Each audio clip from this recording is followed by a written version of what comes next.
Ce mardi 11 février 2025, un message a réveillé l'émotion des fans de Lynn Renaud sur les réseaux sociaux. Absente depuis plusieurs semaines, la grande dame du spectacle français est enfin réapparue sur X, anciennement Twitter, livrant un témoignage bouleversant sur son état de santé. Mes très chers amis, j'étais absente des réseaux sociaux depuis quelque temps car je me suis tapé une grippe carabinée, a-t-elle écrit, brisant le silence qui inquiétait tant ses admirateurs. À 96 ans, chaque maladie représente un défi. Et cette grippe, plus virulente qu'elle ne l'aurait imaginé, a mis son corps et son moral à rude épreuve. Dieu, qu'elle est dure cette année, a-t-elle confié, résumant en quelques mots l'épreuve qu'elle venait de traverser. Il faut dire que les derniers mois ont été éprouvants pour Lynn Renaud, entre des moments de fatigue intense et une lutte incessante contre les aléas du temps qui passe.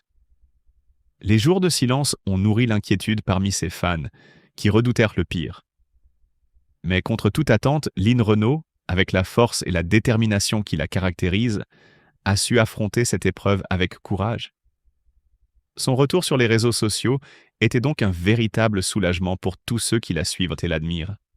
« Ça y est, j'en suis sortie, probablement grâce à vous », a-t-elle ajouté avec une touche de tendresse et de reconnaissance. Ce n'était pas seulement une annonce, mais un message d'espoir et de résilience.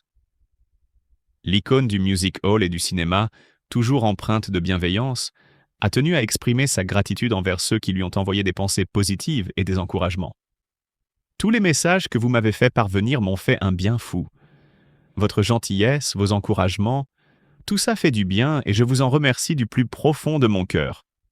A-t-elle poursuivi dans un second message, empreint d'émotion et d'une sincérité bouleversante. Lynn Renaud n'est pas seulement une figure publique, elle est un symbole de ténacité et d'amour. À 96 ans, malgré les épreuves, elle continue de montrer une force inspirante, un amour inébranlable pour son public et une gratitude infinie pour cette communauté qui l'entoure depuis tant d'années. « Moi aussi je vous sème », a-t-elle conclu, rendant à ses abonnés un amour qu'ils lui portent sans faille. Ce message, plus qu'une simple mise à jour, est une véritable leçon de vie. Il témoigne de la fragilité du temps, mais aussi de la puissance du soutien et de la bienveillance.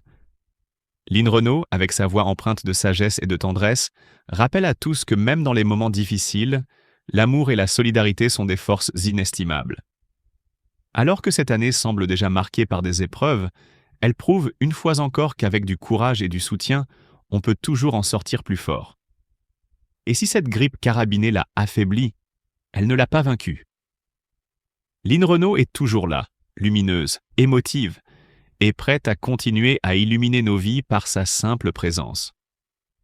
Un retour salué par une vague d'affection qui, une fois de plus, prouve combien elle est aimée. Le 2 juillet 1928, dans le quartier modeste de Pont-de-Nieppe, naissait Jacqueline Hant, celle qui allait devenir Lynn Renaud.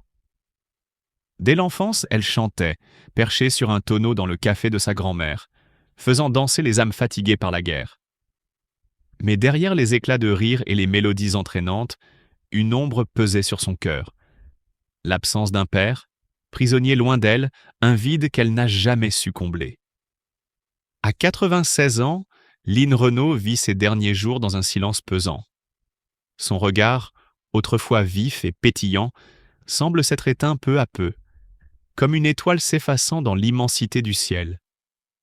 Ses mains tremblantes caressent les vieilles photos fanées, témoins d'un passé glorieux, d'amour perdu et de promesses envolées. À ses côtés, le fantôme de Loulou Gasté hante encore ses pensées. Son amour de toujours, son mentor, son rock. Elle se souvient des jours heureux, des mélodies qu'il composait pour elle, des succès retentissants qui les avaient emmenés jusqu'en Amérique.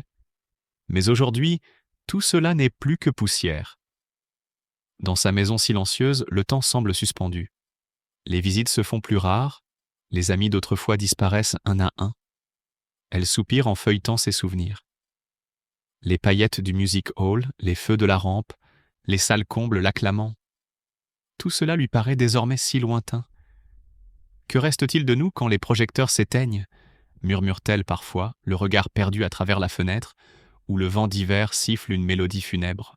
Elle repense à cette jeune fille de 14 ans, trop rêveuse pour réussir son certificat d'études, mais dont la voix avait conquis le directeur de Radio Lille. Le soir même de son audition, on lui proposait une place dans un orchestre. Elle n'était encore qu'une enfant, et déjà la musique l'arrachait à l'anonymat. Mais aujourd'hui, cette même musique semble l'avoir abandonnée. Ses cordes vocales, jadis puissantes, ne sont plus qu'un murmure.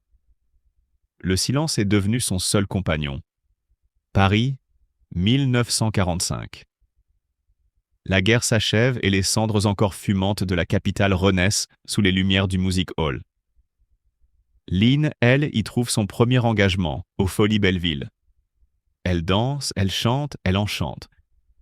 Les spectateurs l'adorent. Elle devient l'étoile montante de la chanson française. L'Amérique lui ouvre les bras, elle côtoie Sinatra, Elvis. Mais que reste-t-il de tout cela aujourd'hui? Juste des souvenirs gravés dans des vinyles oubliés, des photographies jaunies par le temps. Elle pense à la solitude, cette compagne qui s'est imposée à elle avec l'âge. Les hommages pleuvent, les documentaires retracent son parcours, mais qui se soucie vraiment de la femme derrière la légende? Elle le sait. Une fois la lumière définitivement éteinte, le monde passera à autre chose. Loulou est partie depuis longtemps, et bientôt, elle aussi rejoindra le grand silence. Alors elle ferme les yeux. Peut-être entend-elle encore l'écho lointain des applaudissements, le rire complice de Loulou, la voix de son père qu'elle a si peu connu. Peut-être qu'au bout de cette route solitaire, elle retrouvera enfin ceux qu'elle a aimés. Et quand viendra le dernier soupir, elle partira avec cette unique certitude, celle d'avoir chanté pour exister, d'avoir aimé pour ne pas sombrer. Mais ce soir, dans la maison vide, il ne reste qu'une vieille dame fatiguée, soupirant face à l'oubli qui l'attend.